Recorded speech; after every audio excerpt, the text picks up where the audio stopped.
तो फ्रेंड जैसा कि आप सभी को पता है जो आपका नेक्स्ट सीटेट का एग्जाम है जो कि 7 जुलाई को होने वाला है और इसके लिए हम लोग यहाँ पर सीडीपी पेपर 1 और पेपर 2 दोनों के ही प्रीवियस ईयर क्वेश्चन पर देखने वाले हैं जो कि आपके एग्जाम के लिए इंपॉर्टेंट है। तो चलिए देखते हैं आज के क्वेश्चन। देखिए इसके पहले भी मैंने प्रीवियस ईयर क्वेश्चन पर आपको करा रखा है जो कि आपको प्लेलिस्ट सेक्शन में सारी की सारी क्लासेस मिल जाएंगी। तो अगर आपने उन क्लासेस को नहीं देखी तो एक बार जरूर देखिए, आपके एग्जाम के लिए इंपॉर्टेंट है। यहाँ पर देखते हैं आपका जो फर्स्ट क्वेश्चन दे रखा है, निम्नलिखित में से कौन सा स्थूल गामक कौशल का उदाहरण है ना। देखिए एक आपका होता है स्थूल गामक कौशल यानी कि ग्रॉस मोटर स्किल और एक आपका होता है फाइन मोटर स्किल है ना, सूक्ष्म गति कौशल। यहाँ पर क्या पूछा है, स्थूल गामक कौशल यानी कि ग्रॉस मोटर स्किल के बारे में पूछ रखा है। ग्रॉस मोटर स्किल आपकी क्या होती है, जिसमें कि हम किसी कार्य को अपनी बड़ी मसल्स के थ्रू करते हैं, जैसे कि हमारी आर्म्स की मसल्स हो गई, ठीक है, लेग्स की मसल्स हो गई। तो ये क्या होती है, हमारी बड़ी मसल्स होती हैं, जैसे कि चलना हो गया, दौड़ना हो गया, बैडमिंटन खेलना हो गया। तो इसमें हम क्या करते हैं, अपनी बड़ी मसल्स का यूज करते हैं, यानी वो क्या होता है, ग्रॉस मोटर स्किल के अंतर्गत आता है। फाइन मोटर आपका स्किल क्या होता है, यानी सूक्ष्म गति कौशल क्या होता है, इसमें कि हम किसी कार्य को करने के लिए अपनी छोटी मसल्स का यूज करते हैं, जैसे कि हमारी फिंगर हो गई है ना, जैसे कि सुई में धागे पिरोना हो गया, आंखों में काजल लगाना हो गया। तो इसमें क्या करते हैं, अपने फिंगर्स का यूज करते हैं, पेंटिंग करना हो गया है ना। तो इसके अंदर जो है क्या आती है, जो छोटी मसल्स होती हैं, और इसके अंदर क्या आती है, जो बड़ी मसल्स होती हैं है ना। तो अब जो है आप इसका आंसर बता पाएंगे। देखिए चित्र बनाने में हम क्या करते हैं, अपने फिंगर्स का यूज करते हैं। तो ये क्या होती है, आपकी फाइन मोटर स्किल के अंतर्गत आएगी है ना, सूक्ष्म गति कौशल के अंतर्गत आएगी। यहाँ पर हमें स्थूल गामक कौशल बताना है, यानी कि जो है ग्रॉस मोटर स्किल बताना है। तो ये ऑप्शन आपका नहीं होगा। सुई पकड़ना, ठीक है, इसको भी हम अपने फिंगर्स के थ्रू पकड़ते हैं, तो ये भी क्या है, आपका फाइन मोटर स्किल का एग्जाम्पल है, तो ये भी नहीं होगा। धागे में मोती पिरोना, ये भी क्या आपके फाइन मोटर स्किल का जो है यहाँ पर जो बच्चा है वो यूज़ करेगा, क्योंकि धागे में मोती पिरोने के टाइम हम क्या करेंगे, अपने फिंगर्स का यूज करेंगे। तो ये सारे ऑप्शन आपके यहाँ से हटेंगे। यहाँ पर क्या होगा, ऑप्शन नंबर 3, ठीक है। तेज चलना, यानी इसमें हम क्या करेंगे, अपनी पैर जो होती है उनकी मसल्स का यूज करेंगे, बड़ी मसल्स का यूज करेंगे। तो ये क्या आपकी स्थूल गामक कौशल, ठीक है, ग्रॉस मोटर स्किल। तो ध्यान में रखना है, इंपॉर्टेंट क्वेश्चन है आपके एग्जाम। आपका यहाँ पर दे रखा है, विकास का अधोगामी सिद्धांत बताता है कि विकास किस ओर से किस तरफ बढ़ता है। देखिए अधोगामी सिद्धांत यानी कि प्रॉक्सिमल डिस्टेंस सिद्धांत क्या कहता है विकास का, कि जो हमारा डेवलपमेंट है वो शरीर के केंद्र से बाहरी भाग की तरफ होता है ना, यानी मध्य से जो है बाहरी भाग की तरफ जो हमारा डेवलपमेंट है वो होता है। यानी पहले आपकी जो स्पाइनल कॉर्ड है, रीढ़ की हड्डी होती है, उसका विकास होता है, उसके बाद में फेफड़ों का विकास होता है, उसके बाद में जो हमारी आर्म्स होती है उनका विकास होता है ना। तो शरीर के मध्य भाग से विकास स्टार्ट होता है और बाहरी भाग की तरफ होता है। ये क्या कहता है, आपके विकास के अधोगामी का सिद्धांत कहता है। तो आपका यहाँ पर थर्ड ऑप्शन जो है राइट आंसर हो जाएगा। केंद्र से बाहर की तरफ जो है विकास होता है, या फिर मध्य से बाहरी भाग की तरफ, ठीक है। तो आपका थर्ड ऑप्शन जो है राइट आंसर हो जाएगा। देखिए सिर से पैर की ओर विकास का कौन सा सिद्धांत होता है, शीर्षगामी का सिद्धांत, ठीक है। सेफ्लोकॉर्डन का सिद्धांत क्या कहता है कि जो हमारा डेवलपमेंट होता है वो कैसे होता है, सिर से पैर की तरफ, ठीक है। आपको दो सिद्धांत विकास के याद रखने हैं, एक होता है शीर्षगामी, एक होता है आपका अधोगामी। अधोगामी अगर आपसे पूछे तो केंद्र से बाहर की तरफ है ना, और शीर्षगामी अगर आपसे पूछे तो आपको सिंपल सा दिख रहा है, सिर से पैर की तरफ जो डेवलपमेंट हमारा होता है ना। तो आपको दोनों ही ध्यान रखना है। सामान्य से विशिष्ट की तरफ, देखिए ये आपका अधोगामी का सिद्धांत नहीं कहता है, तो इसलिए ये दोनों ऑप्शन आपके यहाँ से हटेंगे है ना। नेक्स्ट दे रखा है, निम्नलिखित में से कौन से समाजीकरण के द्वितीय कारक है ना। अब देखिए मैंने आप लोगों को प्रीवियस वीडियो में बताया था कि जो सोशलाइजेशन होता है, समाजीकरण होता है, इसके बेसिकली दो ही कारक होते हैं, एक होता है आपका प्राथमिक कारक और एक होता है आपका द्वितीय कारक। अब प्राथमिक कारक आपका क्या होता है, जिसमें बच्चे का समाजीकरण सबसे पहले होता है ना, यानी कि उसका परिवार है ना, क्योंकि बच्चा परिवार में ही जन्म लेता है, वहीं से क्या होता है, उसका समाजीकरण की जो प्रक्रिया होती है वो स्टार्ट होती है ना। तो परिवार क्या होता है, समाजीकरण का प्राथमिक कारक होता है, ठीक है। परिवार मिनिएचर वर्जन है समाज का, यानी समाज का एक छोटा रूप है, वहीं से जो है बच्चे की समाजीकरण की प्रक्रिया स्टार्ट होती है। बच्चे जो है रहने के कौशल, मूल रीतियाँ कहाँ से सीखते हैं, अपने परिवार से ही सीखते हैं। तो परिवार क्या होता है, समाजीकरण का प्राथमिक कारक होता है। इसके अलावा आपकी जो विद्यालय होगी, मीडिया हो गई, समाज होगी, संस्कृति होगी, ये क्या होते हैं, समाजीकरण के द्वितीय कारक होते हैं ना। तो अब देखिए यहाँ पर अगर बात करें विद्यालय की, मीडिया की और किताबों की, तो ये क्या होते हैं, समाजीकरण के द्वितीय कारक हैं। बट माता पिता, तो माता पिता परिवार के अंदर ही रहते हैं है ना, तो ये क्या होते हैं, प्राथमिक कारक, ठीक है। बच्चा क्या सीखेगा, माता पिता से ही तो सोशलाइजेशन की प्रक्रिया सीखेगा, परिवार से ही तो सीखेगा। तो ये आपका यहाँ पर नहीं होगा, क्योंकि हमें क्या बताना था, द्वितीय कारक। तो देखिए कौन कौन से ऑप्शन में आपका ए, बी और सी दे रखा है। तो देखिए कौन से ऑप्शन में, ऑप्शन नंबर फोर्थ में है, तो आपका यहाँ पर फोर्थ वाला ऑप्शन राइट आंसर हो जाएगा। डी तो आपका होगा नहीं, तो बाकी के ये ऑप्शन तो आपके ऐसे ही कट जाएंगे है ना। नेक्स्ट है, जीन पियाजे के संज्ञानात्मक विकास के सिद्धांत के अनुसार निम्न अवस्थाओं में अधिकांश बच्चे संक्रियाओं पर क्रियाएं करने लगते हैं और उनमें परिकल्पनात्मक निम्नात्मक सोच विकसित हो जाती है। तो देखिए, अगर मैं बात करूँ जीन पियाजे की, जिन्होंने कि संज्ञानात्मक विकास का सिद्धांत दिया, कॉग्निटिव डेवलपमेंट का सिद्धांत दिया, ये 4 स्टेजेस जो है इन्होंने बताई है, जो कि आपको यहाँ पर दे भी रखा है। सेंसरी मोटर स्टेज जो कि संवेदी गामक अवस्था, जो कि कितनी साल तक होती है, 0 से 2 साल तक, और पूर्व संक्रियात्मक अवस्था जो कि पियाजे की सेकेंड स्टेज है, 2 से 7 साल तक, और मूर्त संक्रियात्मक अवस्था यानी कि कॉन्क्रीट ऑपरेशनल स्टेज जो कि 7 से 11 साल तक होती है, और औपचारिक संक्रियात्मक अवस्था पियाजे की लास्ट स्टेज जो कि 11 से 15 साल तक होती है, या फिर 11 एबव भी इसे कह सकते हैं ना। अब देखिए, जो बच्चा परिकल्पित निम्नात्मक तर्क है ना, यानी जो चीज़ें उसके सामने नहीं होती उसके बारे में भी चिंतन कर पाता है, बड़े बड़े जो है नियम सॉल्व कर लेता है, तो ये किसमें कर पाता है, औपचारिक संक्रियात्मक अवस्था, या फिर इसे अमूर्त संक्रियात्मक अवस्था भी कह देते हैं। जो चीज़ें बच्चे के सामने नहीं है, एब्स्ट्रैक्ट थिंकिंग बच्चा कर लेता है, उसके बारे में भी थिंकिंग कर पाता है, तो ये किसमें कर लेता है, पियाजे की 4th स्टेज में, औपचारिक संक्रियात्मक अवस्था में। तो आपका यहाँ पर 4th ऑप्शन करेक्ट आंसर। देखिए, नेक्स्ट है, जीन पियाजे ने अधिगम की प्रक्रिया में किसे महत्व दिया है। ठीक है, फर्स्ट ऑप्शन दे रखा है सीखने के लिए तत्परता। यही बात जो है आपकी यहाँ पर सही हो जाएगी। जो जीन पियाजे हैं वो क्या कहते हैं, बच्चा सीखने के लिए तत्पर होता है ना, यानी बच्चा क्या होता है, ज्ञान का सक्रिय निर्माण करता होता है, अपने ज्ञान का निर्माण स्वयं करता है। तो आपका फर्स्ट ऑप्शन जो है राइट आंसर हो जाएगा। नकारात्मक पुनर्वलन, देखिए पुनर्वलन की बात कौन करता है, स्किनर करते हैं ना, तो ये ऑप्शन आपका यहाँ पर नहीं होगा। कार्यात्मक स्थिरता, देखिए स्थिरता की बात नहीं करते हैं, बच्चा क्या होता है, एक्टिव होता है, सक्रिय होता है, अपने ज्ञान का निर्माण स्वयं करता है, तो ये ऑप्शन भी आपका यहाँ पर नहीं होगा। प्रतियोगी भावना, हमें बच्चों में कंपटीशन को बढ़ावा नहीं देना है ना, बच्चा जो है खुद चीज़ों को सीख सकता है, तो ये भी आपका नहीं होगा। ठीक है, यहाँ पर फर्स्ट ही ऑप्शन करेक्ट आंसर हो जाएगा। देखिए, नेक्स्ट है, अमरजीत नियमों को स्थिर मानती है और इस बात की अनुशंसा करती है कि सभी को इन नियमों का अनुसरण करना चाहिए, चाहे उनकी व्यक्तिगत स्थिति किसी भी प्रकार की क्यों ना हो। लॉरेंस कोहलबर्ग के नैतिक विकास सिद्धांत के अनुसार अमरजीत इस समय किस अवस्था में है ना। अब देखिए, अमरजीत क्या कर रहा है, नियमों को फिक्स्ड मान रहा है, यानी रूल आर रूल। ठीक है, नियम क्या है, फिक्स्ड है, इनको बदला नहीं जा सकता है ना। तो ये लॉरेंस कोहलबर्ग की कौन सी स्टेज में बच्चा, 4th स्टेज में है ना। तो आपका यहाँ पर 4th ही ऑप्शन जो है राइट आंसर हो जाएगा। कानून और व्यवस्था उन्मुखी, जो लॉरेंस कोहलबर्ग है, इन्होंने नैतिक विकास के कितने लेवल दिए हैं फ्रेंड्स, 3 लेवल दिए हैं आपके, और 6 जो है स्टेजेस इन्होंने दे रखी है। और जो बच्चा है वो यहाँ पर अगर नियमों को फिक्स्ड माने तो वो लॉरेंस कोहलबर्ग की कौन सी स्टेज में होता है, 4th स्टेज में है ना। तो आपका यहाँ पर 4th वाला ऑप्शन जो है राइट आंसर हो जाएगा। नेक्स्ट स्टेप आपका यहाँ पर, कक्षा में समूह कार्य के दौरान रमेश ने देखा कि उनके विद्यार्थी दिए गए प्रश्न का हल ढूंढने में जूझ रहे विद्यार्थियों को सहयोग देने के लिए रमेश को क्या करना चाहिए। फर्स्ट ऑप्शन दे रखा है, उन्हें पुस्तक से उत्तर नकल करके लिखने के लिए कहना चाहिए। देखिए, नकल करना क्या होता है, आपका निगेटिव वर्ड होता है ना, हमें रोट मेमोराइजेशन को बढ़ावा नहीं देना है। ठीक है, नकल जो है अगर बच्चा करेगा तो क्या होगा, निष्क्रिय होगा। ठीक है, तो ये ऑप्शन आपका नहीं होगा। उस पद्धत कार्य को छोड़कर अगले कार्य को करने के लिए कहना चाहिए। देखिए, ये भी कहना क्या होगा, गलत होगा, क्योंकि ऐसे तो बच्चा जो है कई कार्यों को छोड़ देगा, सीख ही नहीं पाएगा, तो ये ऑप्शन आपका गलत है।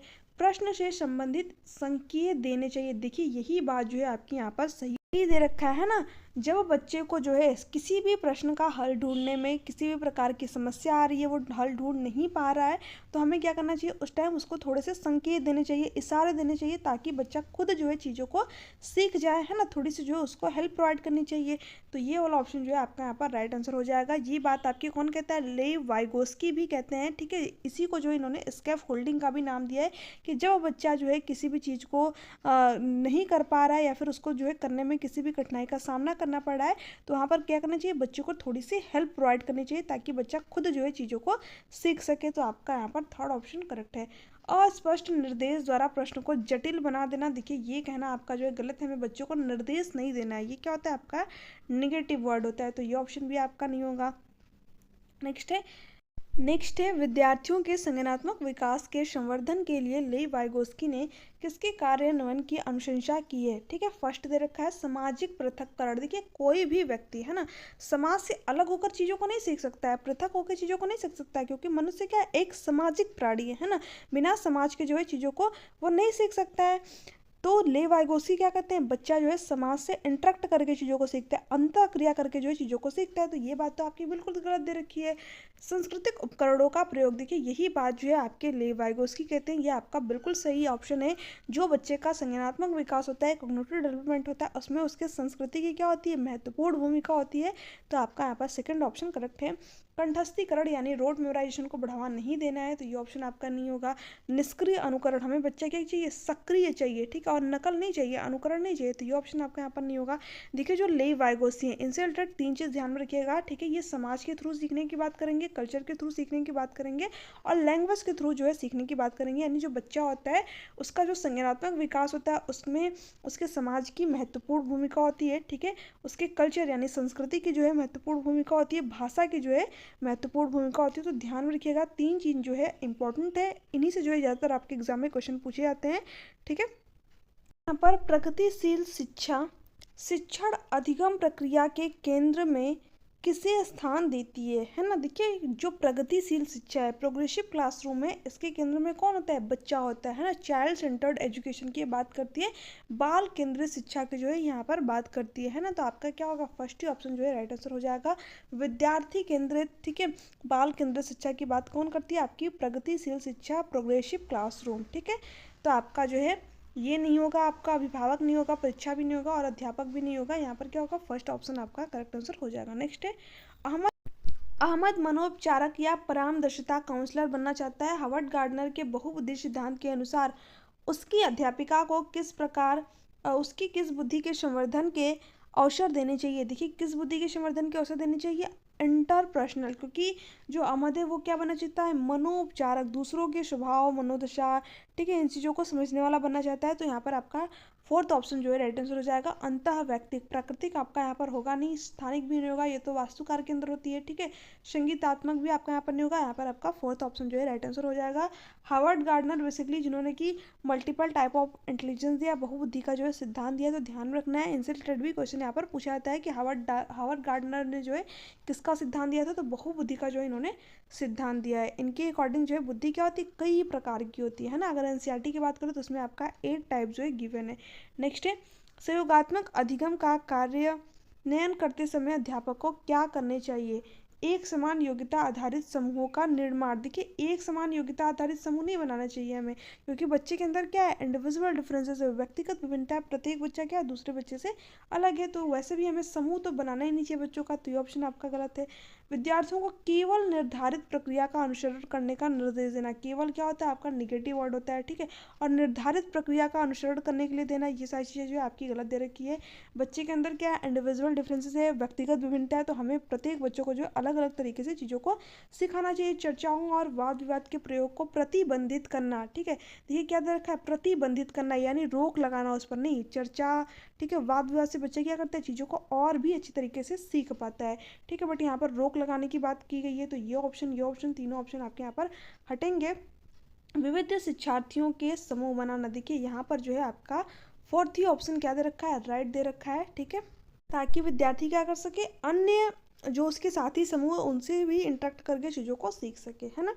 तो आपका यहाँ पर फोर्थ ऑप्शन करेक्ट है। नेक्स्ट है कक्षा में क्रिकेट पर हो रही चर्चा में एक अध्यापक लड़कियों की अपेक्षा लड़कों को अधिक अवसर दे रहा है, ऐसा करके वह क्या कर रहा है, ठीक है। देखिए लड़कियों की अपेक्षा क्या कर रहा है, जो टीचर है वो लड़कों को अधिक अवसर दे रहा है ना। तो फर्स्ट ऑप्शन दे रखा है रूढ़िबद्ध चुनौतियों को कम कर रहा है, ठीक है, कम नहीं कर रहा है, ठीक है, एक तरीके से क्या कर रहा है, उसी का वो पालन कर रहा है, ठीक है, उसी के अकॉर्डिंग जो चीज़ों को कर रहा है, जो हमारे समाज में पहले से चीज़ें चली आ रही है कि लड़के जो है रोते नहीं, लड़कियां ही घरों का काम करती हैं, ये सारी चीज़ें क्या रूढ़िबद्ध धारणाएं हैं जो हमारे समाज में क्या है बहुत पहले से चली आ रही हैं, है ना। तो ऐसे में शिक्षक क्या कर रहा है, कहीं ना कहीं जो है इनका पालन कर रहा है, तो ये ऑप्शन आपका नहीं होगा। जेंडर पूर्वाग्रह का पालन कर रहा है, हाँ यही बात जो है आपकी यहाँ पर सही हो जाएगी। वो क्या कर रहा है, जो चीज़ें पहले से चली आ रही हैं उन्हीं को और बढ़ावा दे रहा है, उन्हीं का जो है पालन कर रहा है, क्योंकि वो क्या कर रहा है कि जो लड़के हैं उनको जो है क्रिकेट के अधिक अवसर दे, लड़कियों को नहीं दे। तो ये क्या है, स्टीरियोटाइप धारणा है ना, जेंडर स्टीरियोटाइप है आपका, रूढ़िबद्ध धारणा है। तो आपका यहाँ पर सेकंड ऑप्शन करेक्ट हो जाएगा। जेंडर समानता का अनुसरण कर रहा है, देखिए समानता तो यहाँ पर प्रदर्शित ही नहीं कर रहा है, ठीक है। जब वो कहता है कि लड़के और लड़कियाँ जो है दोनों जो है क्रिकेट में अच्छा प्रदर्शन कर सकते हैं, तब वो समानता का यहाँ पर अनुसरण करता है, बट समानता की यहाँ पर बात ही नहीं हुई है, तो ये आपका नहीं होगा। जेंडर रूढ़िबद्ध धारणाओं को तोड़ रहा है, तोड़ नहीं रहा है, वो उसी का पालन कर रहा है, तो ये ऑप्शन जो है आपका यहाँ पर नहीं होगा। यहाँ पर आपका सेकेंड ऑप्शन करेक्ट आंसर हो जाएगा, है ना। देखिए नेक्स्ट है, विविध पृष्ठभूमि से आए शिक्षार्थियों वाली कक्षा में अध्यापक को क्या करना चाहिए। फर्स्ट दे रखा है, परीक्षा में उनके निष्पादन के आधार पर विद्यार्थियों के समूह बनाने चाहिए। देखिए निष्पादन के आधार पर समूह बनाना यानी किस बच्चे ने कितने अंक पाए, इसके आधार पर क्या करना चाहिए, उनका समूह बनाना चाहिए। तो देखिए ये क्या होती है, आपकी गलत चीज़ होती है, ये ऑप्शन आपका यहाँ पर नहीं होगा, है ना। नेक्स्ट आपका है, सभी से सफलता की अपेक्षाएं करनी एवं बनाए रखनी चाहिए। देखिए यही बात जो है आपकी यहाँ पर सही दे रखी है, प्रत्येक बच्चा जो है सफल हो सकता है। देखिए बच्चा असफल नहीं होता है, हमारा सिस्टम फेल होता है ना। अगर एक बच्चा जो है फेल हो रहा है, असफल हो रहा है, तो हमारा सिस्टम फेल हो रहा है, कहीं ना कहीं जो है हमारे सिस्टम में कमी रह गई है, ठीक है। कहीं ना कहीं हमने जो है बच्चों को अच्छी तरीके से एजुकेशन प्रोवाइड नहीं की, अच्छी जो है मेथड का यूज़ नहीं किया, जिस वजह से बच्चा क्या हुआ, असफल हुआ, है ना। तो शिक्षक के अंदर कमी हो सकती है, सिस्टम के अंदर कमी हो सकती है, बट बच्चे के अंदर जो है कमी नहीं हो सकती है। तो आपका यहाँ पर सेकेंड ऑप्शन जो है राइट आंसर हो जाएगा, ठीक है। सीटेट के एग्जाम के लिए आपको बच्चे को भगवान का छोटा स्वरूप मानना है, बच्चे के अंदर आपको कमियां नहीं निकालनी है ना। तो आपका यहाँ पर सेकेंड ऑप्शन राइट आंसर हो जाएगा। विद्यार्थियों में सामाजिक आर्थिक प्रसंग के आधार पर उनका वर्गीकरण करना चाहिए। नहीं, विद्यार्थियों को वर्गीकरण अलग थलग नहीं करना चाहिए, सेग्रीगेशन नहीं करना चाहिए, है ना। तो ये भी आपका ऑप्शन नहीं होगा। मानकीकृत पाठ्यचर्या और आकलन की विधियों को अपनाना चाहिए। देखिए मानकीकृत पाठ्यचर्या, है ना, फिक्स्ड करिकुलम नहीं अपनाना चाहिए। करिकुलम में क्या होना चाहिए, फ्लेक्सिबिलिटी होनी चाहिए, लचीलापन होना चाहिए, यानी विद्यार्थियों की ज़रूरत के अकॉर्डिंग जो है उसको चेंज भी किया जाना चाहिए, क्योंकि जो बच्चा है वो क्या है, विविध पृष्ठभूमि से, अलग अलग जो है पृष्ठभूमि से आया हुआ है, ठीक है। उसका समाज अलग हो सकता है, संस्कृति अलग हो सकती है, धर्म अलग हो सकता है। तो प्रत्येक बच्चा जो है एक ही तरीके से चीज़ों को नहीं सीख सकता, है ना। तो इसलिए जो है पाठ्यचर्या जो है उसमें क्या होना चाहिए, लचीलापन होना चाहिए, फ्लेक्सिबिलिटी होनी चाहिए। तो ये ऑप्शन भी आपका नहीं होगा, यहाँ पर सेकंड ऑप्शन करेक्ट है। नेक्स्ट है, रचनात्मक आकलन कब किया जाता है, केवल सत्र के आरंभ में। देखिए जो रचनात्मक आकलन होता है ना, फॉर्मेटिव असेसमेंट होता है, ये सत्र के अंत में नहीं किया जाता है, तो ये ऑप्शन आपका नहीं होगा, है ना। ये क्या किया जाता है, टीचिंग लर्निंग प्रोसेस के दौरान किया जाता है ना, यानी सभी विद्यार्थियों के लिए पूरे सत्र के दौरान किया जाता है ना। जब शिक्षक जो है पढ़ाता है उसी टाइम जो है बच्चे का आकलन कर सकता है ना। तो पूरे जो है सत्र के दौरान जो है आपका रचनात्मक आकलन होता रहता है। तो आपका यहाँ पर सेकंड ऑप्शन जो है राइट आंसर हो जाएगा, ठीक है। केवल सत्र के अंत में नहीं, सत्र के अंत में नहीं होगा, केवल उन विद्यार्थियों के लिए जो अधिगम चुनौतियों से जूझ रहे हैं। देखिए ये सारी चीज़ें आपकी गलत दे रखा है। केवल क्या होता है, आपका निगेटिव वर्ड होता है, जिस ऑप्शन में ये हो वो ऑप्शन वैसे भी आपका सही नहीं होगा। नेक्स्ट है, अब देखिए यहाँ पर क्या दे रखा है, ठीक है। क्वेश्चन नंबर 14 तक हमने यहाँ तक हमने देख लिया था, इसके आगे देखते हैं हम लोग यहाँ पर, ठीक है। निम्नलिखित में से कौन सा प्रश्न विद्यार्थियों में समालोचनात्मक चिंतन को समुन्नत करेगा। देखिए समालोचनात्मक चिंतन का मतलब क्या हो गया, डाइवर्जेंट थिंकिंग। अब सारी चिंतन जिसमें बच्चा क्या करेगा, एक ही प्रॉब्लम के जो है कई सारे आंसर जो है यहाँ पर बता सकेगा, ठीक है। देखिए यहाँ पर क्या दे रखा है, श्रीलंका की राजधानी कौन सी है, तो इसमें क्या करेगा बच्चा, एक ही आंसर देगा, है ना। डायरेक्ट जो है क्वेश्चन ये पूछे जाते हैं। भारत में अध्यापक दिवस कब मनाया जाता है, इसमें भी बच्चा एक ही आंसर दे पाएगा, ठीक है। ऐसा तो है नहीं कि कई आंसर दे देगा, जो होगा वही डायरेक्टली आपका बताएगा, है ना। नेक्स्ट आपका क्या दे रखा है, एशिया में सबसे बड़ा शहर कौन सा है, इसमें भी बच्चा एक ही आंसर आपका देगा, है ना। नेक्स्ट आपका क्या दे रखा है, आप अपने शहर में पानी की कमी की समस्या किस प्रकार सुलझाएंगे। देखिए इसमें बच्चा जो है कई तरीके से आंसर को दे सकता है ना। कुछ बच्चा अलग चीज़ों को बताएगा, दूसरा बच्चा जो है अलग तरीके से चीज़ों को बताएगा, ठीक है। तो बच्चा क्या करेगा, एक तो अपने इन्वायरमेंट से जो है चीज़ों को देख करके बताएगा, यानी रियल लाइफ से जो है बताएगा, चीज़ों को वास्तविक जीवन से जोड़ करके चीज़ों को बताएगा, ठीक है। जो उसने देखा होगा वही चीज़ वो बताएगा। हर बच्चे का क्या होगा, यहाँ पर अलग अलग आंसर होगा, ठीक है। यानी उसकी क्या होगा, डाइवर्जेंट थिंकिंग, समालोचनात्मक चिंतन का जो है डेवलप होगा, क्योंकि उसमें बच्चा अपना जो है माइंड लगाएगा, ठीक है। तो आपका यहाँ पर फोर्थ ऑप्शन जो है राइट आंसर हो जाएगा। तो फ्रेंड्स ये थे आपके आज के क्वेश्चन कैसे लगे नीचे कमेंट सेक्शन में कमेंट करके जरूर बताइएगा। इसके आगे के क्वेश्चन जो है हम लोग नेक्स्ट सेशन में देखने वाले हैं, ठीक है। तो अगर आपको वीडियो अच्छी लग रही है तो चैनल को सब्सक्राइब कर लीजिएगा, बेल आइकन को प्रेस कर दीजिएगा, ताकि वीडियो से रिलेटेड जो है नोटिफिकेशन आप लोगों तक पहुँच जाए। देखिए बहुत सारे अभ्यर्थी जो है मुझे PDF के लिए यहाँ पर कमेंट करे थे, तो पीडीएफ आप लोगों को टेलीग्राम चैनल पर मिल जाएगी। टेलीग्राम चैनल का लिंक नीचे डिस्क्रिप्शन बॉक्स में जो है आप लोगों को यहाँ पर मिल जाएगा। तो आप लोग टेलीग्राम चैनल से जरूर जुड़ जाइएगा, वहाँ पर मैं आप लोगों को इंपॉर्टेंट अपडेट जो भी होती है वो प्रोवाइड कर देती हूँ, और साथ ही साथ जो पीडीएफ होते हैं वो भी सेंड कर देती हूँ। जो भी अभ्यर्थी यहाँ पर नोट्स प्रिपेयर नहीं कर पा रहे, वैसे तो मैं आप लोगों को सजेस्ट करती हूँ कि आप लोग खुद के ही शॉर्ट नोट बनाइए, बट जो अभ्यर्थी यहाँ पर नोट्स को जो है प्रिपेयर नहीं कर पाते, क्योंकि बहुत सारे अभ्यर्थी ऐसे हैं जो कि बाहर जॉब करते हैं, और बहुत सारी जो फीमेल लोग हैं वो ऐसे भी हैं जो कि हाउस वाइफ हैं या फिर वो भी बाहर जो है जॉब करती हैं। तो ऐसे में जो है आप लोगों के लिए हैंड रिटन नोट्स हैं, बिल्कुल फ्री ऑफ कॉस्ट है। ठीक है, आप लोगों को टेलीग्राम चैनल पे मैंने सेंड कर रखा है। सीडीपी के आपको नोट्स मिल जाएंगे। ठीक है, आपको कोई भी पेड चार्ज नहीं करनी है। सीडीपी मैथ्स के भी आपको मैथ्स पेडागोजी के नोट्स मिल जाएंगे। ठीक है, ईवीएस के नोट्स मिल जाएंगे, बिल्कुल जो है शॉर्ट फॉर्म में वो नोट्स बनाए हुए हैं। उन नोट्स को एक बार रीड करिए और अपने प्रीवियस ईयर क्वेश्चन पेपर को लगाइए, आपको जरूर वहाँ पर हेल्प मिलेगी। हिंदी के नोट्स मिल जाएंगे, आपको इंग्लिश के नोट्स मिल जाएंगे, साइंस पेपर 2 का जो है आपको यहाँ पर नोट्स मैंने प्रोवाइड कर रखा है। तो इन सारे सब्जेक्ट के जो है आपको नोट्स मिल जाएंगे, बिल्कुल हैंड रिटन नोट्स हैं, इंपॉर्टेंट नोट्स है, बिल्कुल शॉर्ट्स नोट है। तो आप चाहो तो जो है उन नोट्स को यहाँ पर देख सकते हैं, जो भी अभ्यर्थी यहाँ पर नोट्स प्रिपेयर नहीं कर पा रहे हैं। और देखिए, जो लोग भी नोट्स प्रिपेयर कर भी ले रहे हैं, तो आप लोग एक बार उस नोट्स को जरूर देखिएगा, क्योंकि उससे पता चलेगा किस तरीके से जो आपको अपना नोट्स प्रिपेयर करना है ना।